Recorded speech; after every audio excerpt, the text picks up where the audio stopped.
युवा अवस्था भी हमारे जीवन का कितना सुंदर काल होता है ना। बाहू में बल, मन में कुछ बड़ा कर जाने की चाह, आंखों में भविष्य के सुंदर और कोमल सपने। और इसी अवस्था में मनुष्य के भीतर पनपता है प्रेम। किसी को देखकर उस पर मन मोहित हो जाता है और फिर मनुष्य अपना सब कुछ उस पर न्यौछावर कर देना चाहता है। फिर प्रेम की परिणति होती है विवाह में। क्यों? सबको अपने खट्टे मीठे संस्मरण स्मरण हुआ है ना। परंतु यहीं से अधिकतर माता पिता और संतान के मध्य विचारों का विरोध प्रारंभ हो जाता है। संतान को लगता है कि उसका चुना जीवन साथी ही उसके लिए उपयुक्त है और माता पिता को लगता है कि संतान अनजाने में भूल कर रही है।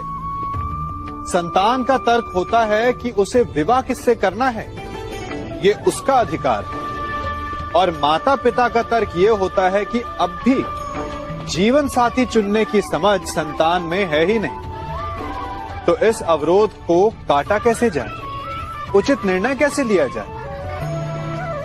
इसका एक ही मार्ग है, अपने उत्तरदायित्व का भान और अपनों से बड़ों के मापदंडों का भान। विवाह करने से पूर्व ये जान लेना आवश्यक है कि विवाह केवल अपने प्रेम को पाने का मार्ग नहीं है, अपितु विवाह से जीवन का एक नया द्वार भी खुलता है। और हर नए जीवन के साथ नए उत्तरदायित्व भी होते हैं। और यदि इन उत्तरदायित्वों को समझकर निर्णय लिया जाए तो विश्वास कीजिए, आपका दाम्पत्य जीवन आनंद से भरा रहेगा और आपको कभी ये पछतावा नहीं होगा कि आपने कोई अनुचित निर्णय लिया। मनुष्य कितना शक्तिशाली होता है, उसमें कितना सामर्थ्य होता है, वो कितना प्रतिभाशाली होता है, ये कदाचित बताने की आवश्यकता ही नहीं है। आज के समय में सभी जानते हैं कि मनुष्य क्या कुछ नहीं कर सकता। मनुष्य चाहे तो सब कुछ कर सकता है। मनुष्य यदि चाहे तो मत्स्य की भांति जल में तैर सकता है। मनुष्य यदि चाहे तो हिमालय का शीश झुका सकता है। मनुष्य यदि चाहे तो सागर से रत्न निकाल सकता है। मनुष्य यदि चाहे तो आकाश में पक्षियों की भांति विचरण कर सकता है। मनुष्य चाहे तो सब कुछ पा सकता है, ज्ञान, संपत्ति, परिवार, सफलता, सब कुछ। यदि कुछ है जो वो नहीं पाना चाहता तो वो है उसका दोष, उसकी भूल।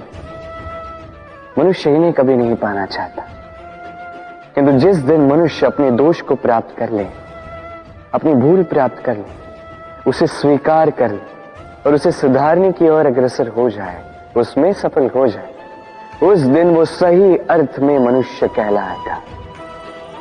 उस दिन वो मुक्त होगा। भूलें सभी से होती हैं, दोष सभी में होते हैं, उसे स्वीकारें, उसे सुधारने का प्रयास करें, जीवन में और आगे बढ़ें और मेरे साथ प्रेम से कहें राधे राधे। इसे देख रहे हैं? आप तो जानते ही होंगे ये क्या है। ये बड़ी ही विचित्र वस्तु है। ये है कोयला। मैं इसे विचित्र इसलिए कह रहा हूं, सोच के देखिए, यदि ये गर्म हो और आप इसे पकड़ लो तो ये आपके हाथ जला देगा। यदि ये ठंडा हो और आप इसे पकड़ लो तो ये आपके हाथ पर कालिख लगा देगा।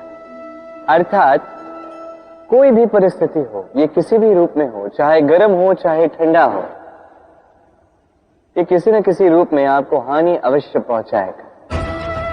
इसी प्रकार होते हैं बुरे लोग, बुरी संगत, कोयले की भांति। चाहे आप कुछ ना भी करें, चाहे कुछ भी हो, तभी यदि आपके समीप रहे तो किसी न किसी रूप में कहीं न कहीं से आपको हानि पहुंचेगी ही पहुंचेगी। इसलिए अपने जीवन में सदैव इस संगत का चयन सोच समझकर कीजिएगा। राधे राधे।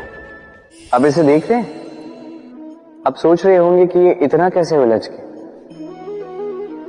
वो इसलिए क्योंकि मैं इस धागे को अच्छे से समेट कर नहीं रख पाया। फिर इसके दो छोर आपस में उलझे, उलझते गए उलझते गए उलझते गए, और फिर देखिए एक ऐसी गुत्थी बन चुकी है कि मैं समझ नहीं पा रहा हूं कि इसे सुलझाऊं कैसे। स्मरण रखिएगा, किसी लंबे धागे को यदि अच्छे से समेट कर नहीं रखोगे तो वो उलझ जाएगा। अब इसी प्रकार हमारे जीवन में होती है हमारी जीवा, हमारी वाणी। यदि इस लंबी जीवा को आप समेट कर नहीं रखोगे तो केवल कष्ट पाओगे। अपनी वाणी, इस पर नियंत्रण रखो,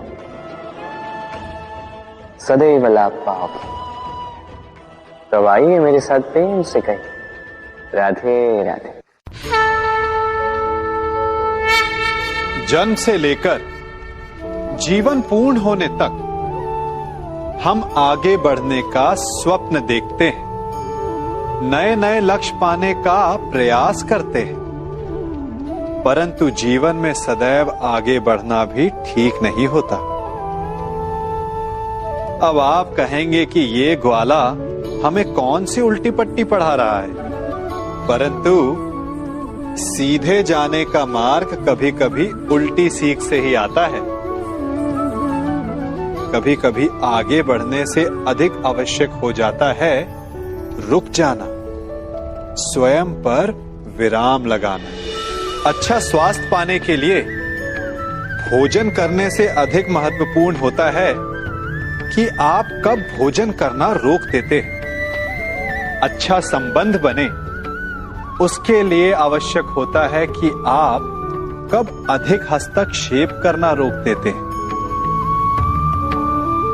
और नाश से बचने के लिए आवश्यक है कि कब आप अपने पग को रोक लेते हैं। तो आगे बढ़ने के विज्ञान में कब रुकना है, ये ज्ञान बहुत ही आवश्यक है, क्योंकि कभी कभी विनाश की गर्द हमसे केवल एक पग आगे होती है और उससे हमें बचा सकते हैं हमारे रुके हुए पग।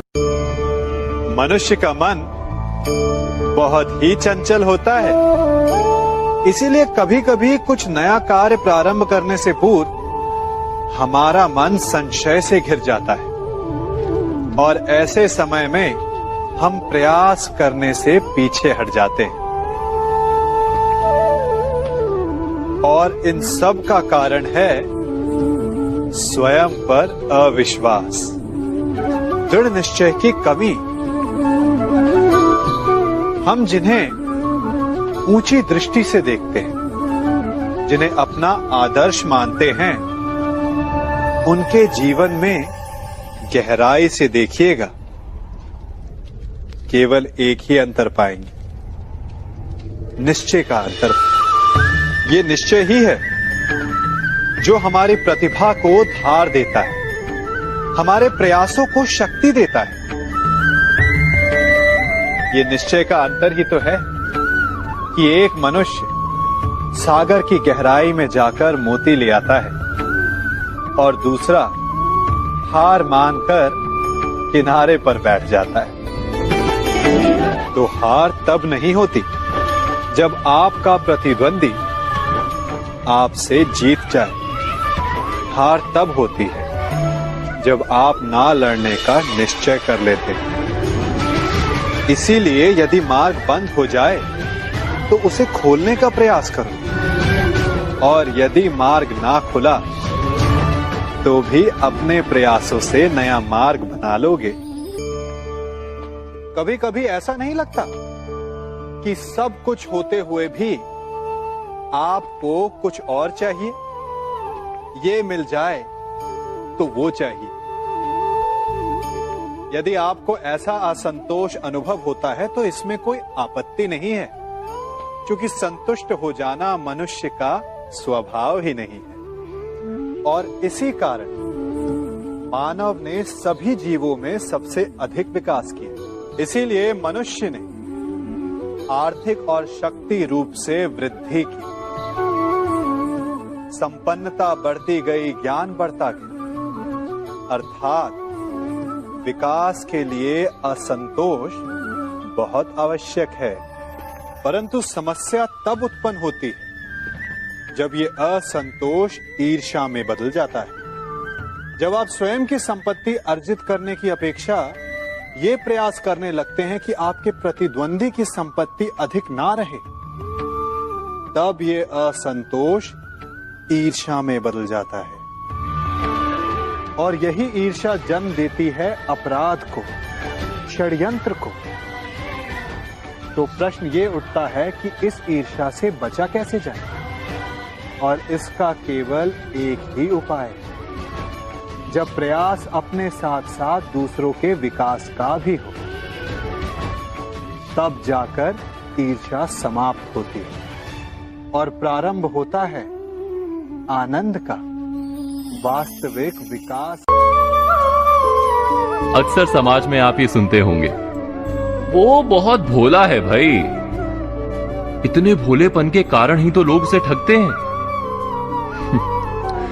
भोले लोगों को अक्सर समाज महामूर्ख समझता है। भोलापन, सरलता और सीधा होना आज मूर्ख होने की निशानी बन गया है।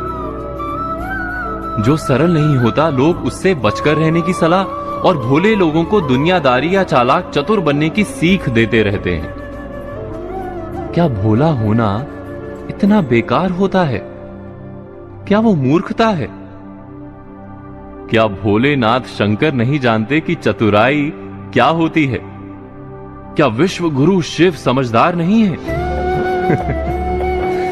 भोलापन अर्थात सब कुछ भूल जाना। जो भूलेगा वही भोला होगा, और भूलने के लिए मन का निर्मल, सरल, इन दोनों का होना आवश्यक है। जो सरल नहीं होगा वो भोला नहीं हो सकता। जिसके मन में हर पल लोभ लाभ का गणित चलता रहेगा, वो भोला हो ही नहीं सकता। भोला केवल वही हो सकता है जो मन का भी भूला रहे और सम्मान का भी भूला रहे। यानी समाज में मान मिले या सम्मान, व्यक्ति उसे भुलाकर अपना कार्य करता रहे। भोला व्यक्ति यह बताता है कि बिना हिसाब किताब के भी जीवन जिया जा सकता है। इसका मतलब यह नहीं है कि भोला व्यक्ति मूर्ख है। अगर हम महादेव के जीवन को भोलेपन का उदाहरण मानते हैं तो हमें यह बात सीखने को मिलती है। चाह गई चिंता मिटी, मनुआ बेपरवाह, जिनको कछुना चाहिए वे शाहन के शाह। भगवान शंकर इसीलिए तो देवों के देव यानी शाहों के शाह हैं, क्योंकि वो अपने किए के बदले किसी प्रकार की अपेक्षा नहीं रखते।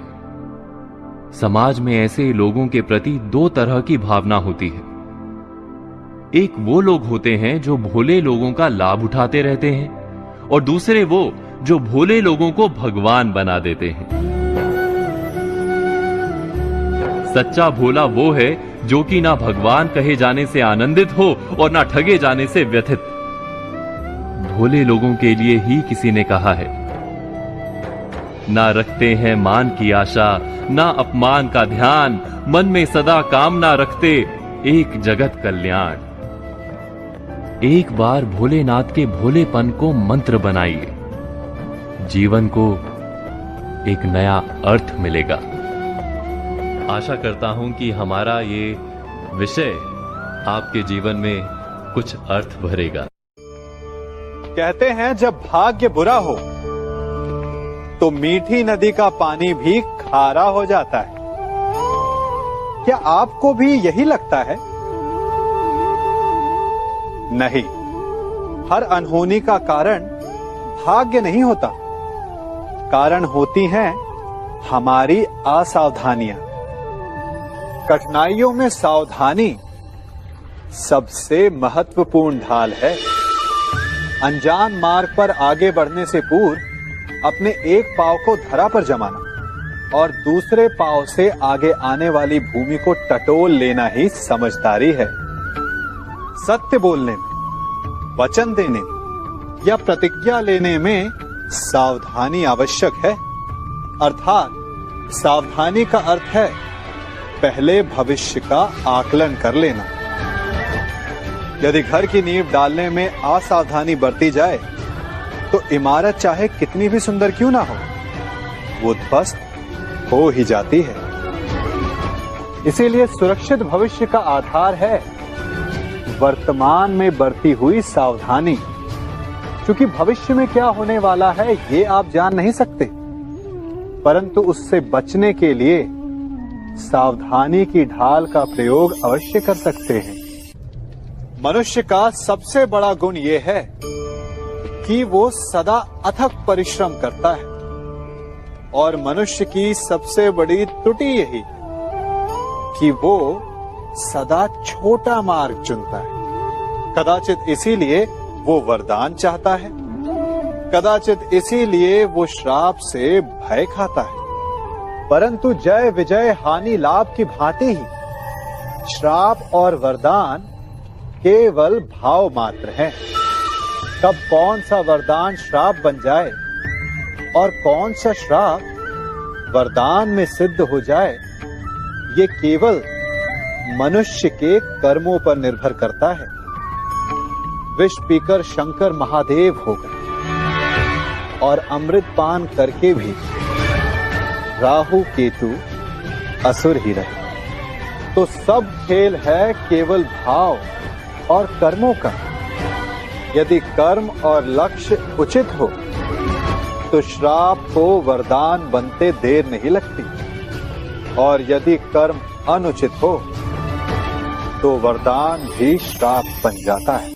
कभी चुंबक को देखा है कैसे वो लोहे की ओर आकर्षित होता है और कैसे वो लोहे को अपनी ओर आकर्षित करता है? क्योंकि उसके स्वभाव में ही आकर्षण है। हम सबके भीतर भी एक ऐसा ही चुंबक होता है, विचार का चुंबक, जो सदा अपने ही जैसे विचारों को आकर्षित करता है। हम जो बोते हैं वही काटते हैं। उसी प्रकार हम जैसा सोचते हैं वैसा ही पाते हैं। साधु ईश्वर का नाम जपता है तो उसे ईश्वर मिल जाता है। अर्थात फल हमारी सोच पर निर्भर करता है। ओस की बूंद यदि केले के पत्ते पर गिरे तो वो कपूर बन जाती, सीप में गिरे तो मोती, और यदि विषधर के मुख में गिरे तो विष। बूंद एक है परंतु उसके प्रारब्ध भिन्न है, क्योंकि उसे आकर्षित करने वालों का व्यवहार भिन्न है। इसलिए यह आप पर निर्भर करता है कि आपको भविष्य में विष चाहिए या अमृत। स्मरण रखें, हम वही बन जाते हैं जैसा हम सोचते हैं, जैसा विश्वास रखते हैं। यह आपका विश्वास ही है जो ये निर्धारित करेगा कि आपको विष मिलेगा या अमृत। इसलिए अपनी सोच को सुदृढ़ रखिए, सकारात्मक रखिए, और फल भी सकारात्मक ही आएगा। जब मेघ छाते हैं तो क्या होता है? अंधकार छा जाता है। मेघ गरजते हैं, बिजलियां कड़कती हैं, वर्षा होती है। सभी पशु अपने आश्रय स्थल पर जाकर छिप जाते हैं। मनुष्य अपने घरों की ओर दौड़ते हैं और सभी पक्षी अपने घोंसलों में जाकर छिप जाते हैं। परंतु एक जीव है जो गरजते मेघों को, कड़कती बिजलियों को, भारी वर्षा को भी हरा देता है। वो जीव है बाज, क्योंकि वो समस्या की जड़ों से ऊपर उड़ता है। वो गरजते मेघों से, कड़कती बिजलियों से, भारी वर्षा से, इन सब से ऊपर। यही अंतर है हारने वालों में और जीतने वालों में। ये युद्ध हार और जीत का नहीं, समस्या और सोच का है। यदि आप अपनी सोच को छोटी रखेंगे तो समस्या बड़ी हो जाएगी, और यदि आप अपनी सोच को बड़ी रखेंगे तो समस्या छोटी हो जाएगी। मनुष्य जीवन की परीक्षा में सफल होने के लिए क्या नहीं करता? वो परिश्रम करता है, दौड़ भाग करता है, और ये सब करने के पश्चात भी जब उसका काम नहीं बनता तो वो नकल करता है ना? तनिक लौटिए अपने बचपन में, स्मरण कीजिए अपने बचपन की स्मृतियों का।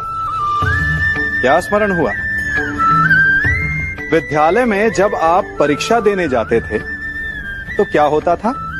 आप ना सही, परंतु कोई ना कोई सफलता पाने के लिए नकल करता ही था और उत्तीर्ण भी हो जाता था, है ना? परंतु जीवन की परीक्षा ऐसी नहीं होती। नकल करने वाला सफल नहीं होता।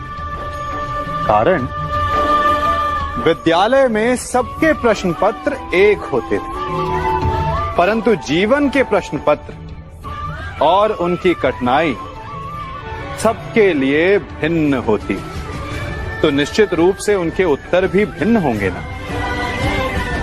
इसलिए यदि आपको जीवन में सफलता पानी है तो नकल ना कीजिए, स्वयं के प्रश्नों का उत्तर स्वयं ढूंढिए और सफलता आपकी ही होगी।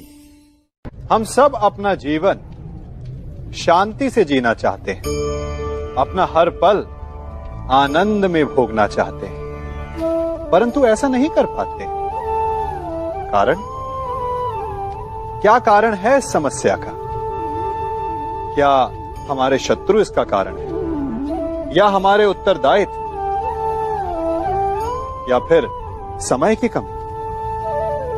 नहीं, कारण है हमारा भय। ये भय कि कोई क्या कहेगा, हमारे विषय में कोई क्या सोचेगा, है ना? हम स्वयं जीते हैं, स्वयं मरते हैं, तो फिर जीते समय संसार की चिंता क्यों करते हैं? हाँ, संसार का अहित ना कर, ये बात अवश्य ध्यान में रखने योग्य है। परंतु संसार की सोच की चिंता करके स्वयं का जीवन नष्ट कर, ये कहां तक सही? जब आप आनंद में नाचें तो ऐसे नाचें कि जैसे आपको कोई देख ही नहीं रहा है। जब आप गाएं तो ऐसे गाएं कि आपको कोई नहीं सुन रहा। स्वयं को संसार समझें और इस धरा को स्वर्ग समझें। यदि अपने जीवन में आप 4 पल भी ऐसे जी पाएं तो आपका जीवन सफल हो जाएगा। संसार में पति पत्नी का संबंध सबसे बड़ा संबंध माना जाता है और है भी। सप्तपदी लेकर 7 जन्मों तक दोनों एक दूसरे के साथ जुड़ जाते हैं, एक दूसरे के अर्धांग बन जाते हैं। अर्धांग अर्थात अर्ध अंग। क्या इसका महत्व आप समझ पा रहे हैं? अपना समस्त जीवन किसी के साथ बांटना। किंतु क्या संसार के सारे पति पत्नी एक दूसरे के साथ अपना समस्त जीवन बांट सकते हैं? क्या इसमें सभी सक्षम रह पाए हैं? अपना जीवन किसी और के साथ बांटने के लिए सबसे महत्वपूर्ण बात है स्वीकृति, स्वीकार करना। सामने वाले व्यक्ति को स्वीकार करना, उसकी अच्छाइयां भी, उसकी बुराइयां भी। संपूर्णतः रूप से व्यक्ति को स्वीकार करना होगा, तभी ये संबंध बढ़ेगा, तभी ये संबंध और भी सुंदर बनेगा। एक दूसरे के दोष ढूंढना, उन्हें गिनाना, ये केवल और केवल एक ही कार्य करता है, इस संबंध के जीवन का नाश करता है। बस बदले में होना ये चाहिए, एक दूसरे के दोष समझकर उन्हें आभास करवाए बिना उन्हें सुधार देना चाहिए, उनकी कमियों को उनकी शक्ति बना देनी चाहिए। यही तो होता है दाम्पत्य, यही होता है बुराइयों का दमन, और यही होता है गुणों का उदय। राधे राधे। समाज में हर कोई अपने प्रभाव के बढ़ने या घटने को लेकर सजग सावधान रहता है। जाने अनजाने हर कोई सोच में रहता है कि मेरा प्रभाव कायम रहे, मैं जो कहूं वही बात अंतिम हो, मेरा हर कथन हर हाल में माना जाए, अर्थात मेरी सत्ता बनी रहे और मेरा प्रभाव बना रहे। ऐसी सोच हर एक में पाई जाती है। जाने अनजाने आप भी इस सोच का शिकार होंगे। आखिर ये प्रभाव है क्या? प्रभावशाली होने की सोच क्या होती है? जिस स्थल से हम अपने प्रभाव की फिक्र करने लगते हैं, वहीं से हम अपनी बातों को लेकर अकड़ और अड़ियलपन के शिकार हो जाते हैं। हमें ज्ञात भी नहीं होता और हम प्रभाव के भाव से ग्रस्त हो जाते हैं। फिर जो भी हमारी बात नहीं मानता या हमसे तर्क वितर्क करता है, हम उसके सरल तर्कों को भी अपनी सत्ता के लिए चुनौती के रूप में देखने लगते हैं। वो हमें शत्रु की तरह दिखाई देने लगता है और हम उसे पूरी तरह मिटा देने पर उतर जाते हैं। दिन रात उस व्यक्ति के पतन की योजना बनाने लगते हैं। अपने प्रभाव का एक ऐसा परिणाम सामने आता है जिसकी हमने कभी कल्पना भी नहीं की होती। अपने प्रभाव की रक्षा में हम कभी कभी बहुत ही खराब तरीके से अपना बुरा प्रभाव छोड़ने लगते हैं। अपने प्रभाव के लिए अति जागरूक होना एक तरह से हमको एक जागरूक सचेत हिंसक में बदल देता है।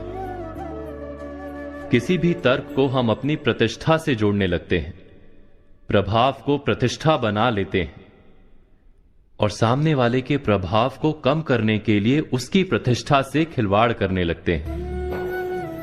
हम कोशिश करें तो इस प्रभाव और प्रतिष्ठा के खेल से आसानी से बच सकते हैं। बस केवल सामने वाले के प्रभाव को अपना शत्रु ना माने, उसे तर्क करने दें। तर्क करने वाले लोग अक्सर सही रास्ते पर होते हैं। हां हां हां करने वाले से 100 गुना कारगर होते हैं। आशा करता हूं कि हमारा ये विषय आपके जीवन में कुछ अर्थ भरेगा। आज के हमारे 2 विषय हैं, निराशा और लोभ। तो पहले बात निराशा पर। निराशा मनुष्य के हृदय का ऐसा भाव है जो जीवन की रफ्तार को रोक देता है, जीवन का सफर ठहर जाता है। ऐसी निराशा हम सबने कभी ना कभी जीवन में अवश्य देखी है। जब लगता है कि संसार शत्रु है, हमारे सुख का मार्ग सदा के लिए अवरुद्ध हो गया है, श्वास जब बोझ बन जाती है और जीवन का अंत लुभावना लगता है, हम मानते हैं कि आशा यदि जीवन है तो निराशा मृत्यु है। किंतु क्या ये सत्य है? आशा के अभाव का नाम क्या निराशा है? शब्दों से ऐसा लगता है, पर वास्तव में आशा और निराशा का कोई संबंध ही नहीं। वो कैसे? लगता है कि आशा का ना होना निराशा है, किंतु क्या यह सत्य है? एक बार विचार कीजिए कि आशा क्या है। हमें संसार पर और समय पर विश्वास है कि यदि समस्या है तो समाधान भी होगा, यदि इच्छा जन्मी है तो उसे पूर्ण करने का उपाय भी होगा, यदि कोई मंजिल है तो रास्ता भी अवश्य होगा। और हमारा अनुभव भी तो यही कहता है कि देर सवेर हमारी इच्छा अवश्य पूर्ण होती है। शर्त है कि उस इच्छा को पूर्ण करने के लिए जो मूल्य चुकाना पड़ता है वो चुकाने को हम तैयार हों। जैसे कहीं पहुंचने के लिए घर का आंगन छोड़ना पड़ता है। घर छोड़ने का मूल्य चुकाने वाला अवश्य मंजिल पर पहुंचता है। श्रम करने वाला परिणाम अवश्य पाता है। अर्थात जो जीवन को समझता है उसके हृदय से आशा का नाश हो ही नहीं सकता। यदि यह सत्य है तो फिर हमें निराशा क्यों घेर लेती है? निराशा वास्तव में क्या है? हमने अपने आप से प्रश्न किया है कि निराशा वास्तव में क्या है? क्या निराशा का कारण संसार में है या स्वयं अपने भीतर? हम जानते हैं कि संसार में श्रम करने वाले को परिणाम अवश्य मिलता है, किंतु आराम और सुविधा का त्याग करना पड़ता है, सुरक्षा को छोड़ना पड़ता है। किंतु हम अपनी सुरक्षा और सुविधा का त्याग करने को तैयार नहीं होते, सज नहीं होते।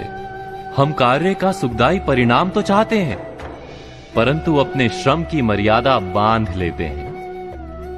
इच्छा पूर्ण करना चाहते हैं, परंतु पूरा मूल्य चुकाने को हम तैयार नहीं होते।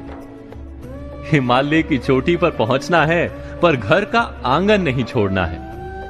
वहां से निराशा का जन्म होता है। अर्थात आशा के ना होने को निराशा नहीं कहते। निराशा वास्तव में हमारे आलसीपन का नाम है। जो श्रम और त्याग कर पाता है, उसे निराशा कभी पीड़ा नहीं देती। क्या ये सत्य नहीं? हम बात कर रहे हैं अब लोभ पर। हम जीवन में इस लोभ के बंधन में अक्सर पड़ जाते हैं। ये लोभ ऐसा जादूगर है जिसके मंत्र से बचने के लिए हमें काफी सावधान रहना होता है। वैसे इस लोभ का कोई कारण नहीं होता। जरूरत हो ना हो फिर भी लोभ हो सकता है। आपने कभी सोचा है कि क्यों रखने के लिए स्थान ना हो तो भी लोग खरीद कर सामान इकट्ठा करते जाते हैं? खरीदने की शक्ति ना हो तो भी लोग कैसे भी खरीदने का सपना देखते रहते हैं। ये और कुछ नहीं, लोभ है। अक्सर किसी की अच्छी कार देखकर आपको लगता है कि काश मेरे पास भी ऐसी ही कार होती। जो भी किसी और के पास है वो सब हमारे पास हो। हमें वास्तविक रूप से कार की आवश्यकता है कि नहीं, लेकिन हम उसको पाने के लिए कुछ भी करने लगते हैं। हमें पता भी नहीं चलता। और शायद इसी तरह की सोच के जरिए लोभ हमारे मन में घर बना लेता है। ऐसे ही लोभों के कारण हम कई बार बेवजह ईर्ष्या, द्वेष और तनाव का शिकार भी हो जाते हैं। दूसरों की समृद्धि और संपदा को देखकर हम कभी कभी उनसे ईर्ष्या और उससे भी बढ़कर द्वेष रखने लगते हैं। अगर हम गंभीरता से विचार करें तो ये ईर्ष्या, द्वेष इस बात का प्रमाण है कि लोभ के जादूगर के मंत्र ने हमें अपना शिकार बना लिया है और वो हमें तरह तरह से तनाव देने लगा है। हम सोचना ही छोड़ देते हैं कि इसी लालच की वजह से ऊंचे ब्याज पर लोन लेकर खरीदी गई गाड़ी ज्यादा जरूरी है या फिर मानसिक शांति। लोभ में कर्ज लेकर विदेश की यात्रा आवश्यक है कि बच्चों की पढ़ाई। अगर हम विचार करें तो इस लालच के चंगुल से छूटना इतना मुश्किल भी नहीं है। यदि आप अपनी आवश्यकताओं और अपनी धन शक्ति का यथार्थ समझ लें तो खुद को लालच के भूत से दूर ले जाकर फिर से एक सुलझा हुआ इंसान बना सकते हैं। ये मंत्र आजमाइएगा जरूर। आज हम बात करेंगे आत्म परिचय की। जब तक आत्म का अर्थात स्वयं अपना परिचय नहीं होता, तब तक हमारे पास आत्मविश्वास नहीं हो सकता। परंतु अपनी पहचान करने का क्या अर्थ होता है, कभी विचार किया है? सोचिए, जब कोई आपसे पूछता है कि आप कौन हैं, तो क्या उत्तर देते हैं? कहते हैं कि मैं इनका पुत्र हूं, मैं शिक्षक हूं अथवा सेना में जवान हूं, चिकित्सक हूं अथवा व्यापारी हूं, या पुत्री हूं, उसका पति या पत्नी हूं, उसका पिता या उसकी माता हूं। हमारा परिचय सदा ही किसी अन्य के कारण होता है। हम स्वयं को समाज की दृष्टि से देखते हैं, और यदि हमारी पहचान लोग देते हैं तो हमारे विचार अपने किस प्रकार हो सकते हैं? विचार यदि अपने नहीं होते तो आत्मविश्वास किस प्रकार हो सकता है? आत्म परिचय के लिए हमें स्वयं अपने आप से पूछना होगा कि हम कौन हैं। किंतु प्रथम तो हमारा मन वही कहेगा जो हम दूसरों से कहते हैं। समाज की दी हुई पहचान को छोड़कर कुछ गहराई से विचार करेंगे तो क्या उत्तर मिलेगा? अवश्य हमारा मन कहेगा कि मैं वो हूं जो पर्वत की चोटी पर पहुंचेगा या समुद्र तैर जाएगा, कोई महान कार्य करेगा, सत्ता प्राप्त करेगा, बहुत बहुत धन प्राप्त करेगा, सभी लोगों का नेता बनेगा। सबके द्वारा पूजा जाएगा। अर्थात हमारा मन सदा ही हमारी पहचान बनाता है हमारी इच्छाओं से। हमारी इच्छा ही हमारे जीवन की व्याख्या बनी रहती है। हमने जाना कि हमारा मन सदा ही हमारी पहचान हमारी इच्छाओं से बनाता है, लेकिन इच्छा या ख्वाहिश तो उसे कहा जाता है जो कभी पूर्ण भी नहीं होती और बदलती भी रहती हैं। यदि हमारी पहचान हमारी ख्वाहिश और इच्छाएं ही हैं, तब तो हमारी पहचान भी सदा अधूरी और अपूर्ण रहेगी। क्या ये सत्य नहीं? तो वास्तव में हमारा परिचय हमें कैसे प्राप्त हो सकता है? हमारी पहचान वास्तव में ना वो है जो समाज हमें देता है, ना ही वो है जो हमारी इच्छाओं के कारण हम ओढ़ लेते हैं। कुछ और गहराई से विचार करने पर हमें अपनी पहचान मिलती है। हमें अपना हृदय उत्तर देता है कि मैं निडर हूं अथवा भयभीत हूं, मैं आलसी हूं अथवा कार्य करने वाला हूं, मैं आसक्त हूं अथवा उदासीन हूं, मैं बंधा हुआ हूं अथवा मुक्त हूं। वास्तव में हमारा सच्चा परिचय हमारे हृदय की भावनाएं हैं, क्योंकि हमारे सारे कार्य, हमारे सारे निर्णय, हमारी सारी सफलता और निष्फलता हकीकत में हमारी भावनाओं से निर्मित होती हैं। क्या ये सत्य नहीं? जब हम अपना सच्चा परिचय प्राप्त करते हैं, तब हम अपने भीतर आवश्यक परिवर्तन भी ला सकते हैं। बुद्धिपूर्वक निर्णय कर सकते हैं कि क्या प्राप्त करना है और क्या खोना है। उसके बाद हम वास्तव में कोई भी कार्य करने के लिए आत्मविश्वास के साथ खड़े हो सकते हैं। अर्थात जब स्वयं अपनी सच्ची पहचान हमें प्राप्त होती है, तभी सच्चा आत्मविश्वास भी जन्म लेता है, और आत्मविश्वास ही जीवन की कुंजी है। इस बात पर आप सब मनन, चिंतन और विचार अवश्य कीजिएगा। हम अक्सर सुनते हैं कि एक ज्ञानी महात्मा है, वो सारे संसार का सत्य जानते हैं, उनके पास हम अपनी समस्याओं का समाधान पाने जाते हैं। ये उचित भी है कि हमें ज्ञानी ध्यानी लोगों से जीवन और संसार का सच जानने का यत्न करते रहना चाहिए। लेकिन क्या आपने कभी सोचा है कि संसार का समूचा सच आपके अपने सोचने और समझने पर निर्भर करता है? कोई ऐसी विद्या नहीं जिससे संसार में बिखरे सारे ज्ञान को कोई एक व्यक्ति समझ ले और हमको समझा दे। संसार का समूचा सच जानने का दावा करना एक प्रकार का मन बहलाव है। हमारी समस्या ये होती है कि हम अपने काम में आने वाले तथ्यों को ही संसार का सारा तथ्य या सत्य मान बैठते हैं। एक उदाहरण के लिए, हमें जिस नगर जाना होता है, हम उस तक जाने के ही रास्ते की खोज करते हैं। उस समय हम बाकी के नगरों का रास्ता नहीं खोजते। उस खास यात्रा के समय वो शहर ही हमारे जीवन का अंतिम और परम सत्य होता है। इसी तरह जब हम जीवन के किसी काल में किसी समस्या के समक्ष होते हैं, तब उस समस्या से पार पाना ही हमारा जीवन सत्य होता है, और उस समस्या से पार पाने का उपाय जो भी बता दे वही हमारा गुरु बन जाता है। हम ये कभी नहीं सोचते कि उस ज्ञानी के पास संसार का सत्य है अथवा नहीं। इस संसार को समझना किसी एक के बस की बात नहीं। इसे हम सबको हर पीढ़ी और हर युग में समझने का यत्न करना होगा। तुम अपने स्तर पर अपना प्रयत्न करते रहो, संसार को अपने अनुभव से जानने का यत्न करते रहो। जितना तुम स्वयं जानोगे वही संसार का वास्तविक ज्ञान होगा, बाकी सब केवल उपदेश होता है। आज हम बात करेंगे श्रेष्ठता की। दोस्तों, श्रेष्ठता की भावना को समझने के लिए एक कहानी सुनते हैं।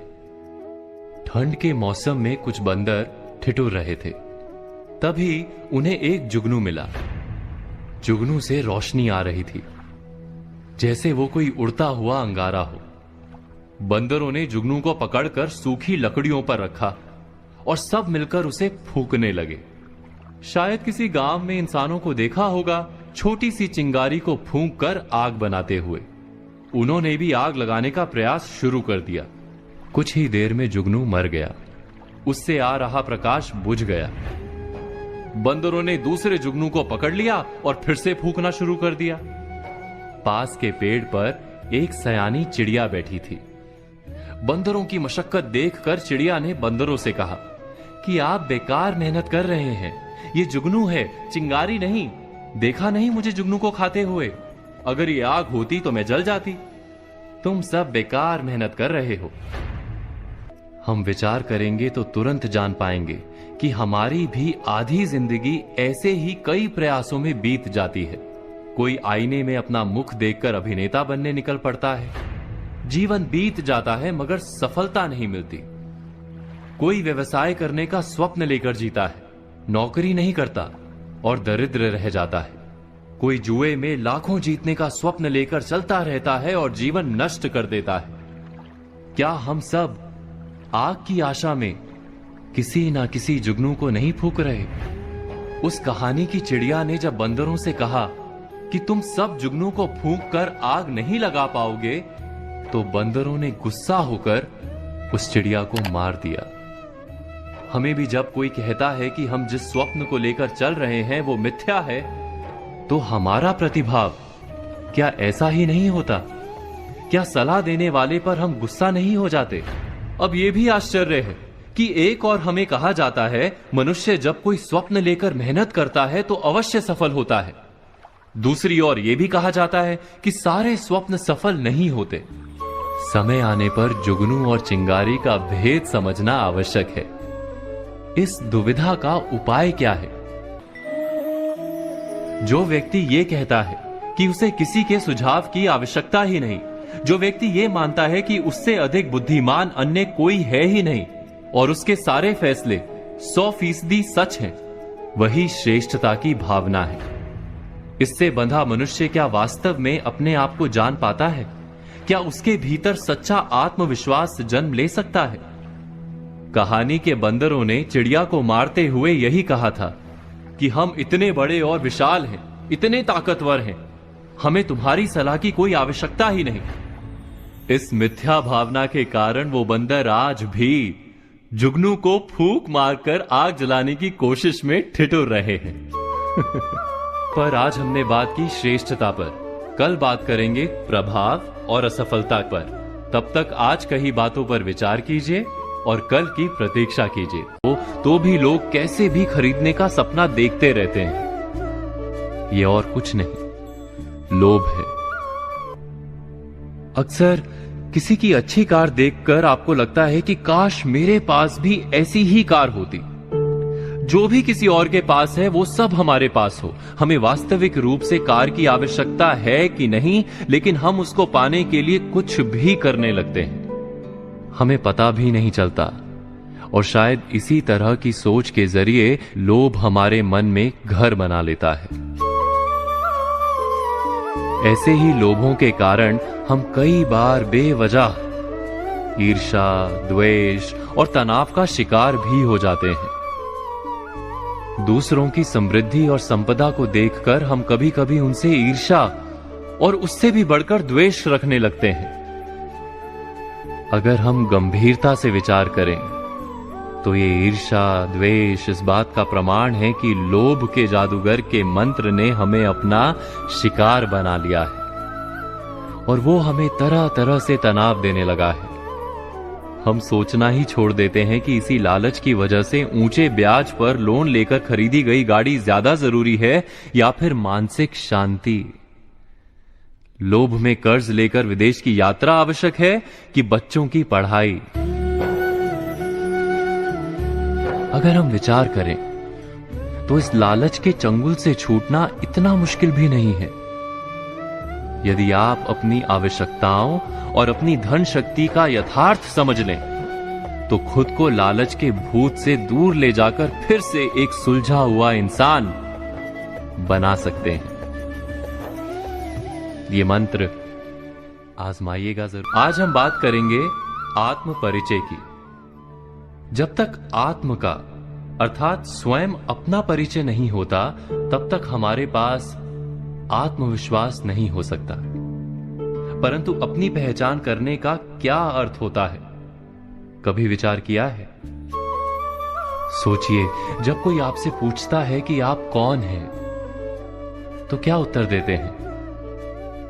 कहते हैं कि मैं इनका पुत्र हूं, मैं शिक्षक हूं अथवा सेना में जवान हूं, चिकित्सक हूं अथवा व्यापारी हूं, या पुत्री हूं, उसका पति या पत्नी हूं, उसका पिता या उसकी माता हूं। हमारा परिचय सदा ही किसी अन्य के कारण होता है।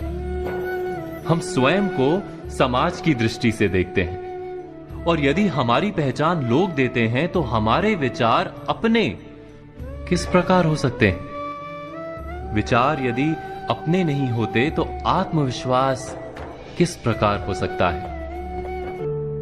आत्म परिचय के लिए हमें स्वयं अपने आप से पूछना होगा कि हम कौन हैं। किंतु प्रथम तो हमारा मन वही कहेगा जो हम दूसरों से कहते हैं। समाज की दी हुई पहचान को छोड़कर कुछ गहराई से विचार करेंगे तो क्या उत्तर मिलेगा? अवश्य हमारा मन कहेगा कि मैं वो हूं जो पर्वत की चोटी पर पहुंचेगा या समुद्र तैर जाएगा, कोई महान कार्य करेगा, सत्ता प्राप्त करेगा, बहुत बहुत धन प्राप्त करेगा, सभी लोगों का नेता बनेगा, सबके द्वारा पूजा जाएगा। अर्थात हमारा मन सदा ही हमारी पहचान बनाता है हमारी इच्छाओं से। हमारी इच्छा ही हमारे जीवन की व्याख्या बनी रहती है। हमने जाना कि हमारा मन सदा ही हमारी पहचान हमारी इच्छाओं से बनाता है, लेकिन इच्छा या ख्वाहिश तो उसे कहा जाता है जो कभी पूर्ण भी नहीं होती और बदलती भी रहती हैं। यदि हमारी पहचान हमारी ख्वाहिश और इच्छाएं हैं, तब तो हमारी पहचान भी सदा अधूरी और अपूर्ण रहेगी। क्या ये सत्य नहीं? तो वास्तव में हमारा परिचय हमें कैसे प्राप्त हो सकता है? हमारी पहचान वास्तव में ना वो है जो समाज हमें देता है, ना ही वो है जो हमारी इच्छाओं के कारण हम ओढ़ लेते हैं। कुछ और गहराई से विचार करने पर हमें अपनी पहचान मिलती है। हमें अपना हृदय उत्तर देता है कि मैं निडर हूं अथवा भयभीत हूं, मैं आलसी हूं अथवा कार्य करने वाला हूं, मैं आसक्त हूं अथवा उदासीन हूं, मैं बंधा हुआ हूं अथवा मुक्त हूं। वास्तव में हमारा सच्चा परिचय हमारे हृदय की भावनाएं हैं, क्योंकि हमारे सारे कार्य, हमारे सारे निर्णय, हमारी सारी सफलता और निष्फलता हकीकत में हमारी भावनाओं से निर्मित होती हैं। क्या ये सत्य नहीं? जब हम अपना सच्चा परिचय प्राप्त करते हैं, तब हम अपने भीतर आवश्यक परिवर्तन भी ला सकते हैं। बुद्धि पूर्वक निर्णय कर सकते हैं कि क्या प्राप्त करना है और क्या खोना है।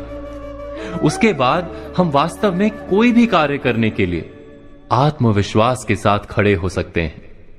अर्थात जब स्वयं अपनी सच्ची पहचान हमें प्राप्त होती है, तभी सच्चा आत्मविश्वास भी जन्म लेता है, और आत्मविश्वास ही जीवन की कुंजी है। इस बात पर आप सब मनन, चिंतन और विचार अवश्य कीजिएगा। हम अक्सर सुनते हैं कि एक ज्ञानी महात्मा है, वो सारे संसार का सत्य जानते हैं, उनके पास हम अपनी समस्याओं का समाधान पाने जाते हैं। ये उचित भी है कि हमें ज्ञानी ध्यानी लोगों से जीवन और संसार का सच जानने का यत्न करते रहना चाहिए। लेकिन क्या आपने कभी सोचा है कि संसार का समूचा सच आपके अपने सोचने और समझने पर निर्भर करता है? कोई ऐसी विद्या नहीं जिससे संसार में बिखरे सारे ज्ञान को कोई एक व्यक्ति समझ ले और हमको समझा दे। संसार का समूचा सच जानने का दावा करना एक प्रकार का मन बहलाव है। हमारी समस्या यह होती है कि हम अपने काम में आने वाले तथ्यों को ही संसार का सारा तथ्य या सत्य मान बैठते हैं। एक उदाहरण के लिए, हमें जिस नगर जाना होता है, हम उस तक जाने के ही रास्ते की खोज करते हैं। उस समय हम बाकी के नगरों का रास्ता नहीं खोजते। उस खास यात्रा के समय वो शहर ही हमारे जीवन का अंतिम और परम सत्य होता है। इसी तरह जब हम जीवन के किसी काल में किसी समस्या के समक्ष होते हैं, तब उस समस्या से पार पाना ही हमारा जीवन सत्य होता है, और उस समस्या से पार पाने का उपाय जो भी बता दे वही हमारा गुरु बन जाता है। हम ये कभी नहीं सोचते कि उस ज्ञानी के पास संसार का सत्य है अथवा नहीं। इस संसार को समझना किसी एक के बस की बात नहीं। इसे हम सबको हर पीढ़ी और हर युग में समझने का यत्न करना होगा। तुम अपने स्तर पर अपना प्रयत्न करते रहो, संसार को अपने अनुभव से जानने का यत्न करते रहो। जितना तुम स्वयं जानोगे वही संसार का वास्तविक ज्ञान होगा, बाकी सब केवल उपदेश होता है। आज हम बात करेंगे श्रेष्ठता की। दोस्तों, श्रेष्ठता की भावना को समझने के लिए एक कहानी सुनते हैं। ठंड के मौसम में कुछ बंदर ठिठुर रहे थे। तभी उन्हें एक जुगनू मिला। जुगनू से रोशनी आ रही थी, जैसे वो कोई उड़ता हुआ अंगारा हो। बंदरों ने जुगनू को पकड़कर सूखी लकड़ियों पर रखा और सब मिलकर उसे फूंकने लगे। शायद किसी गांव में इंसानों को देखा होगा छोटी सी चिंगारी को फूंककर आग बनाते हुए। उन्होंने भी आग लगाने का प्रयास शुरू कर दिया। कुछ ही देर में जुगनू मर गया।